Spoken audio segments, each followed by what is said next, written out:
제가 신학교에 들어간 것이 1999년이니까요. 벌써 20년이 조금 넘었네요.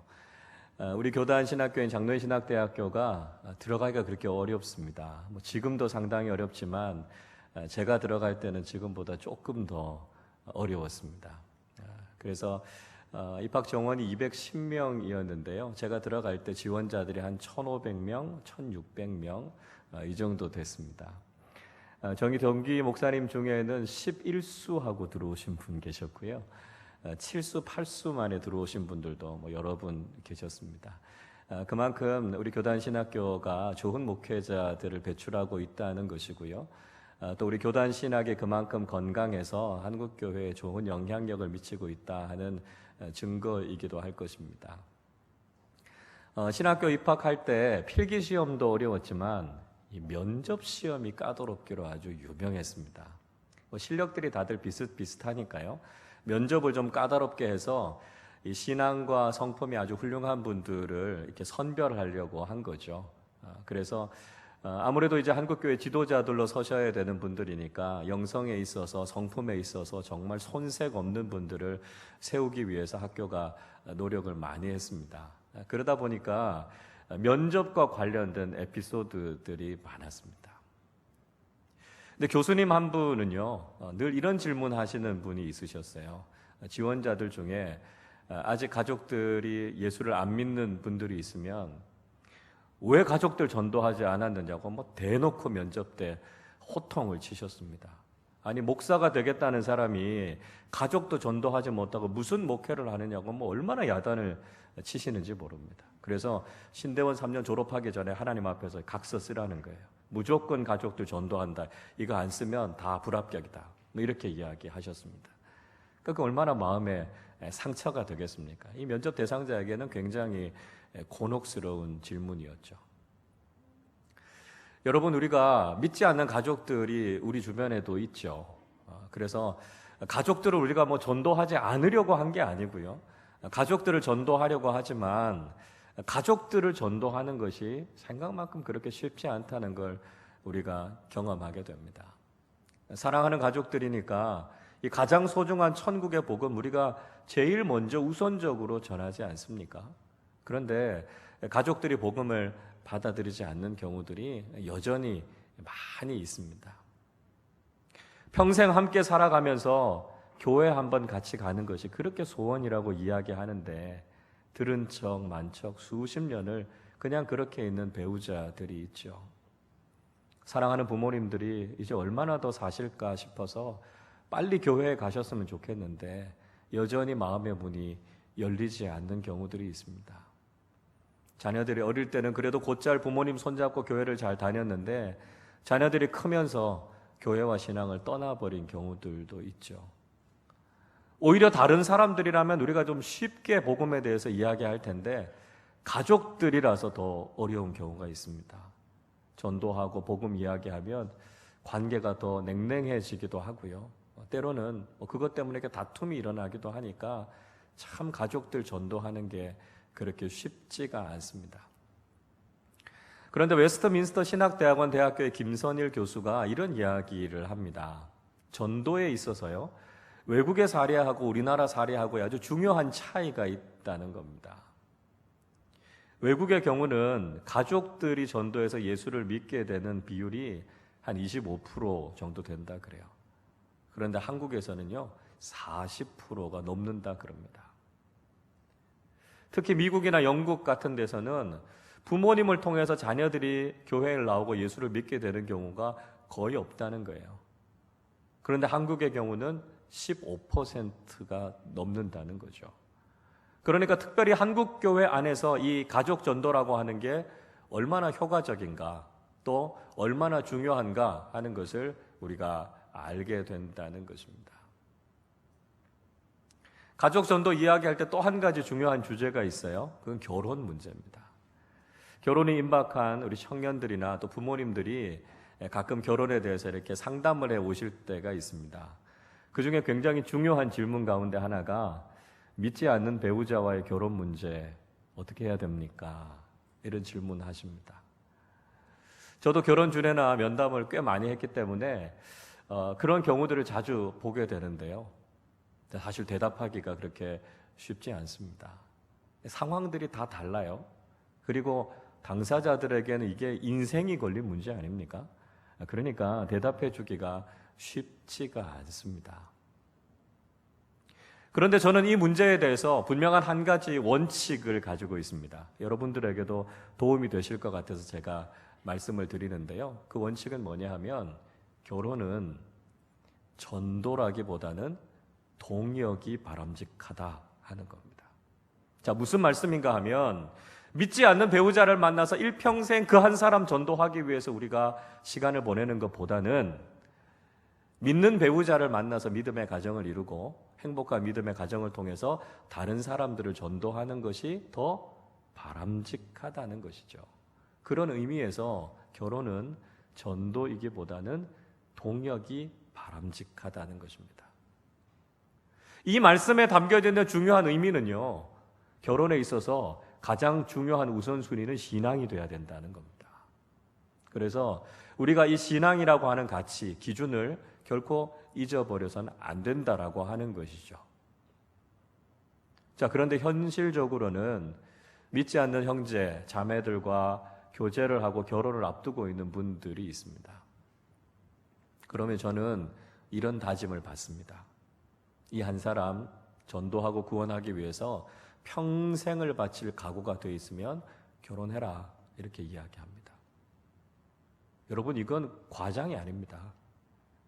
우리 주변에도 배우자를 전도하기 위해서 평생을 보내시는 분들이 많이 있지 않으십니까? 그래서 그럴 마음이면, 그럴 각오가 되어 있으면 결혼하라 그러고 제가 주례를 해줍니다. 여러분, 그만큼 배우자를 전도한다는 것, 가족들을 전도한다는 것이 쉽지 않다라고 하는 것이죠. 가족을 전도하는 일, 참 어려운 일입니다. 그러나 동시에 우리가 절대로 포기할 수 없는 일이죠. 왜냐하면 가장 사랑하는 사람이니까요. 우리 인생의 가장 소중한 사람이니까요. 가족을 전도하는 일 포기할 수 없습니다. 가장 사랑하는 사람에게 가장 소중한 가치를 전해주는 것 당연한 거 아니겠습니까?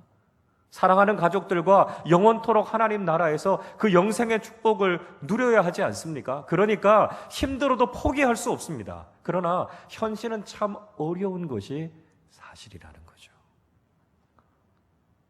여러분, 우리가 가족들 어떻게 전도해야 될까요? 성경은 가족 전도에 대해서 무슨 말씀을 하고 계실까요? 오늘 우리가 읽은 사도행전 10장의 말씀은 사도들의 복음 전도에 있어서 분기점과 같은 사건을 보여주고 있습니다. 그것은 유대인에게만 복음을 전했던 것이 이방인들에게로 복음이 전해지고 있는 그 변화를 우리에게 보여주고 있습니다. 유대인들은 선민 사상을 가지고 있었죠. 하나님께서 그들을 특별히 택해 주셨다라고 하는 생각을 가지고 있었습니다. 그런데 문제는 이들이 가지고 있는 선민의식이 굉장히 배타적이었다는 겁니다. 하나님께서 자신들만 사랑하고 자신들만 구원해 주시고 자신들만 축복해 주실 것이다. 그들이 그 생각을 갖고 있었던 것이죠. 그러니까 그들이 나아가서 복음을 전하지 않고 이방인들을 선교하는 일들을 하지 않았다는 겁니다. 하나님의 원래의 계획은 무엇이었습니까? 하나님께서 유대인들을 택하셔서 그들을 통해서 복음이 온 세상에 전해질 수 있는 축복의 통로로 그들을 선택하신 거죠. 그런데 그들이 오해했고 선입견을 가지고 있었기 때문에 그들이 그 역할을 제대로 하지 못했던 것이죠.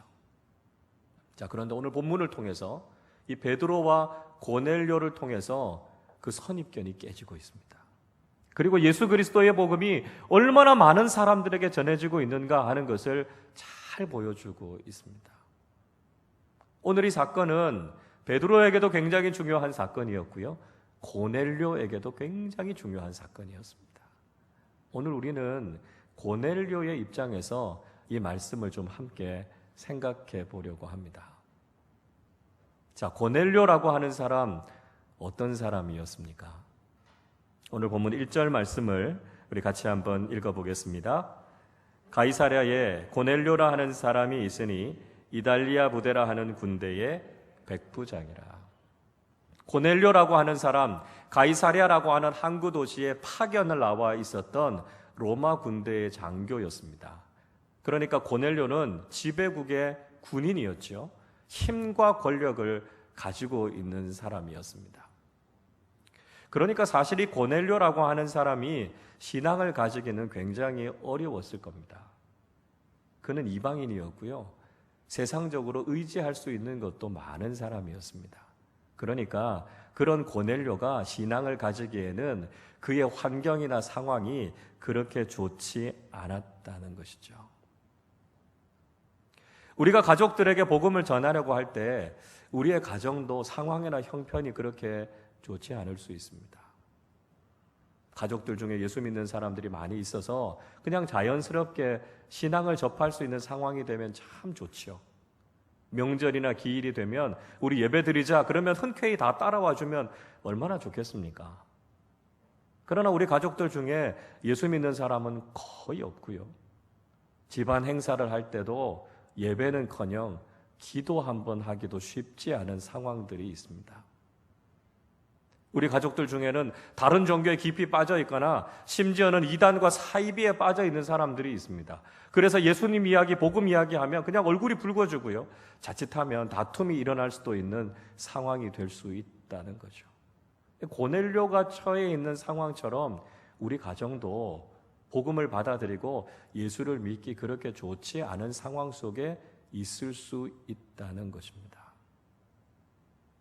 그런데 오늘 2절 말씀 속에서 고넬료에게 의외의 모습을 발견하게 됩니다. 2절 말씀 우리 같이 읽어보겠습니다. 그가 경건하여 온 집안과 더불어 하나님을 경외하며 백성을 많이 구제하고 하나님께 항상 기도하더니. 자, 성경은 고넬료라고 하는 사람이 경건한 사람이었다 이야기하고 있습니다. 경건하다라고 하는 헬라어 단어는 유세베스라고 하는 말입니다. 이 말의 원형인 세보마이라고 하는 말은 물러나다는 이야기입니다. 움츠리다는 이야기입니다. 그러니까 그는 하나님 앞에서 겸손하게 자기 자신을 움츠리고 낮추는 사람이었습니다. 하나님 앞에 경건한 신앙인으로 섰고요. 그가 하나님을 영적으로 만나는 체험을 한 것이죠. 그래서 그가 경건한 믿음의 사람이 되었다는 것입니다. 아마 고넬료의 상황과 형편을 생각하면 그는 세속적인 삶을 사는 것이 더 자연스러웠을 것입니다. 그런 그가 하나님을 알게 됐고요. 경건한 신앙인이 됐다 이야기하고 있습니다. 여러분, 이것이 보여주는 것이 무엇이겠습니까? 우리의 신앙생활에 있어서 상황이나 환경은 결정적인 요인이 아니라는 것입니다. 우리는 흔히 생각하죠. 우리의 상황이 좀 더 나아지면 신앙생활을 좀 더 열심히 할 텐데, 우리 가정의 상황이 좀 더 나아지면 우리 가족들이 다 예수를 믿을 텐데 생각한다는 것입니다. 그러나 여러분, 우리가 신앙생활을 하는 것, 우리 가족들을 전도하는 데는 상황이 모든 것을 다 결정하는 게 아니라는 것입니다. 우리 하나님은 상황과 환경을 뛰어넘어서 우리에게 믿음을 선물로 주신다는 것이죠. 경건한 믿음의 사람이었던 고넬료가 어떤 모습이었을까요? 2절 말씀에서 몇 가지를 소개해 주고 있습니다. 첫 번째는 그가 온 집안과 더불어서 하나님을 경외했다는 것입니다. 고넬료는요, 자기 자신의 믿음만 생각했던 것이 아니라 가족들을 신앙으로 세우는 일을 했습니다. 경건한 신앙의 첫 번째 요소는 공동체적인 신앙입니다. 나 혼자만의 믿음이 아니라 가족을 같이 믿음 위에 세우는 것이죠. 우리가 신앙생활을 잘하기 위해서는 우리의 가정을 믿음 위에 잘 세우는 것이 중요합니다. 두 번째로 고넬료는 구제를 많이 한 사람이었다 이야기하고 있습니다. 이것도 굉장히 의외의 모습입니다. 당시 로마국의 군인이었으면 굉장한 힘과 소유를 갖고 있었습니다. 그래서 자신이 가지고 있는 힘을 가지고 다른 사람들의 것을 빼앗거나 괴롭히는 일들을 했다는 것이죠. 세례 요한이 요단강에서 세례를 베풀고 있을 때 군인들이 와서 세례를 받았습니다. 그 군인들을 향해서 세례 요한이 무슨 이야기를 합니까? 누가복음 3장 14절 말씀을 제가 세 번역으로 읽어드리겠습니다. 또 군인들이 그에게 물었다. 그러면 우리들은 무엇을 해야 하겠습니까? 요한이 그들에게 대답하였다. 아무에게도 협박하여 억지로 빼앗거나 거짓 고소를 하여 빼앗거나 속여서 빼앗지 말고 너희의 봉급으로 만족하게 여겨라. 당시의 군인들이 어땠다는 것이죠? 때려서 빼앗고 협박해서 빼앗고 거짓말해서 빼앗는 것이 당시 군인들의 모습이었다는 겁니다. 그런데 고넬료는 전혀 달랐습니다. 오히려 자기 자신의 소유를 가지고 가난한 사람들에게 나누어 주었던 것이죠. 그러니까 그는 신앙을 삶으로 실천하면서 살았던 사람입니다. 세 번째로 그는 항상 하나님 앞에 기도하는 사람이었습니다. 경건한 사람은요, 기도하는 사람입니다. 경건한 사람치고 기도하지 않는 사람이 없었다는 것이죠. 고넬료는 자신이 가지고 있는 힘과 소유를 믿고 그것을 의지하고 교만하지 않았습니다. 그는 하나님 앞에 겸손하게 기도하는 사람이었습니다. 하나님과의 깊은 영적인 교제를 가졌고요. 그래서 하나님의 뜻에 따라서 살아갔던 사람이 바로 고넬료라는 사람이었습니다. 이처럼 고넬료는 경건한 신앙의 사람이었다는 것이죠. 이 경건한 고넬료의 모습을 통해서 그의 가족들도 하나님을 경외하는 신앙을 가졌던 것입니다. 여러분, 오늘 이 말씀이 우리에게 도전이 되셔야 합니다. 가족을 전도하기 원하는 우리가 어떤 믿음의 삶을 살고 있습니까? 우리는 경건한 믿음의 사람으로 우리 가족들에게 신앙의 본을 보이고 있습니까? 우리는 믿음의 사람으로서 말과 삶이 일치하는 신앙인으로 살고 계십니까? 하나님 앞에서는 겸손하고 다른 사람들과 이웃들을 향해서는 사랑과 친절을 베풀고 계십니까? 하나님을 의지하고 늘 하나님께 기도하면서 하나님의 뜻을 이루어가는 경건한 믿음의 삶을 살고 계십니까? 다시 한번 우리의 삶을 돌아보시기를 바랍니다. 그리고 우리의 모습이 정말 우리의 가족들에게 본이 될 수 있는 믿음의 사람들이 되시기를 바랍니다. 우리의 경건한 신앙을 통해서 우리 가족들에게 선한 영향력을 미치고 우리 가정을 믿음 위에 아름답게 세워나가는 우리 모두가 되실 수 있기를 바랍니다. 오늘 본문의 말씀은 우리에게 가족 전도와 관련된 구체적인 두 가지 방법을 이야기해 주고 있습니다. 먼저 하나는요, 우리가 가족 전도를 위해서 특별한 기도를 드려야 한다는 것입니다. 3절 말씀 같이 읽어보겠습니다. 하루는 제9시쯤 되어 환상 중에 밝히 보매 하나님의 사자가 들어와 이르되 고넬료야 하니. 그때의 시간이 제9시였습니다. 오후 3시죠. 경건한 유대인들은 하루 3번씩 하나님께 기도했는데요. 오전 9시, 낮 12시, 오후 3시였습니다. 고넬료는 비록 이방인이었지만 경건한 유대인들처럼 하나님 앞에 정기적으로 기도했습니다. 그리고 그 기도 시간에 그가 환상을 보게 된 거죠. 영적인 체험을 하게 된 것입니다. 4절 말씀도 같이 한번 읽어보겠습니다.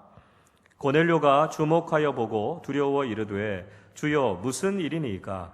천사가 이르되 내 기도와 구제가 하나님 앞에 상달되어 기억하신 바가 되었으니.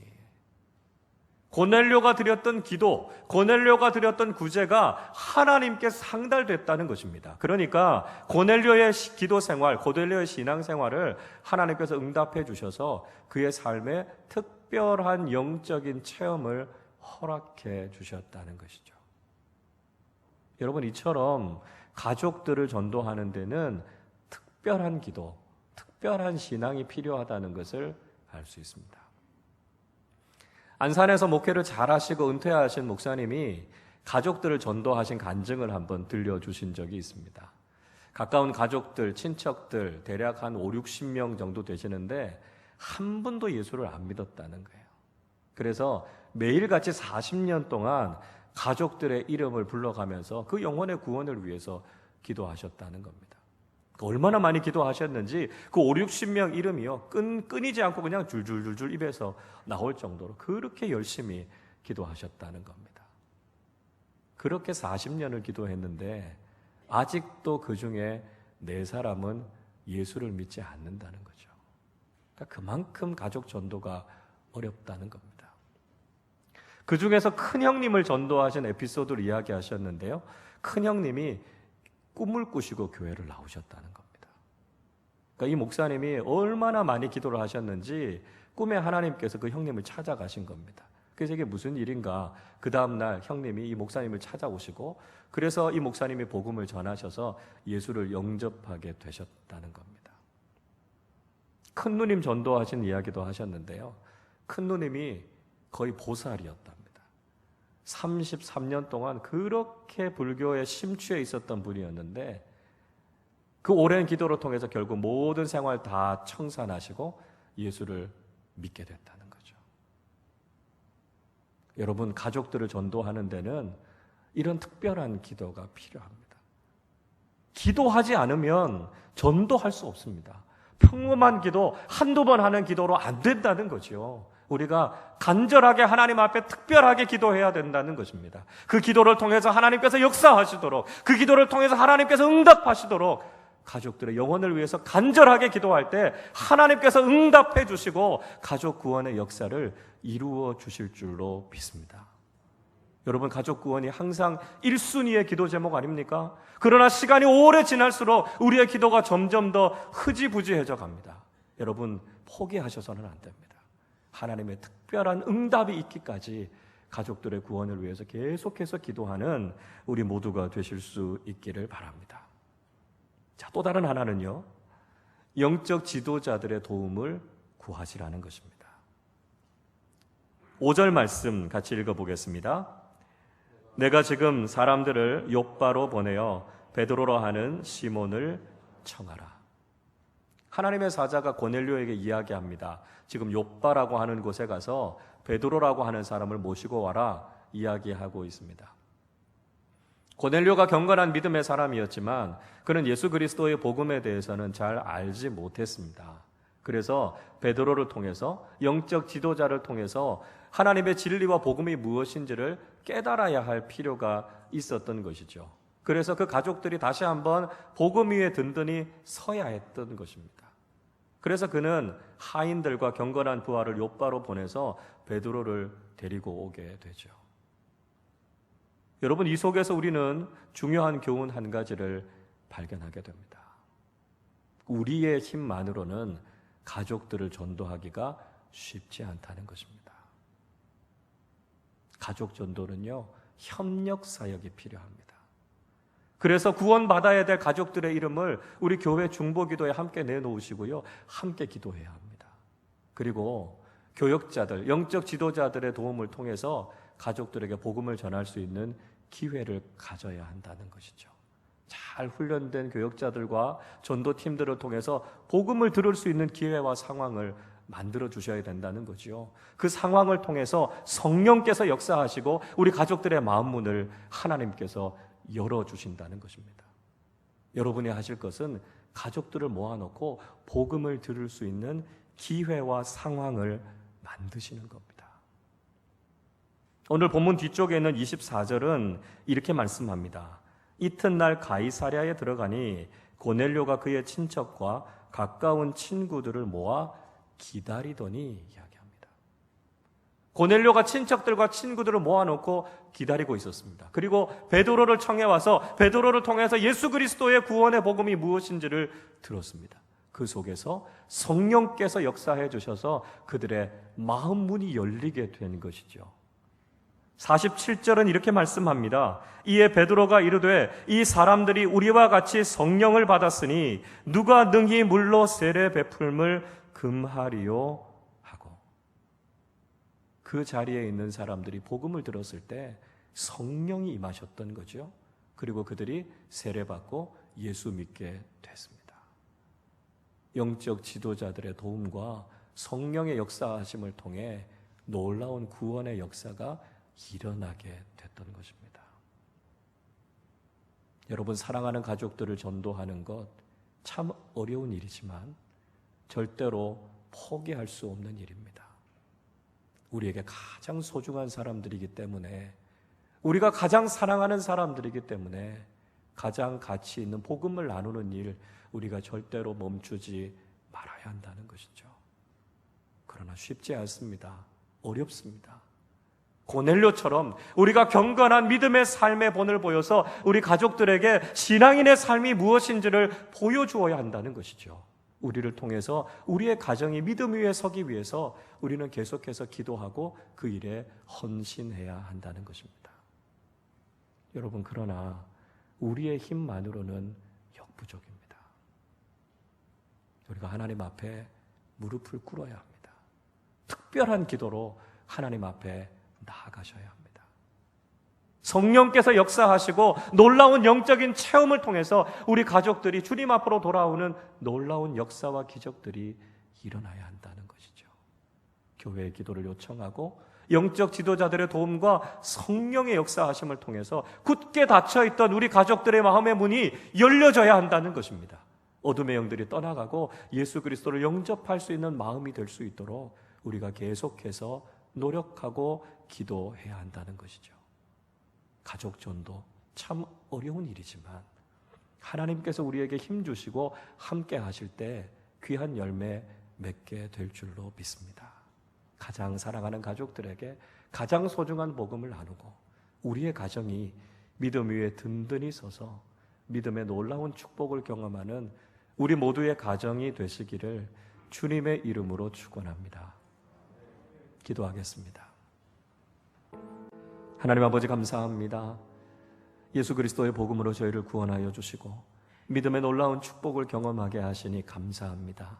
하나님, 그러나 참 안타까운 것은 사랑하는 우리 가족들 가운데 아직도 예수 그리스도를 영접하지 않고 복음을 받아들이지 않고 있는 가족들이 있습니다.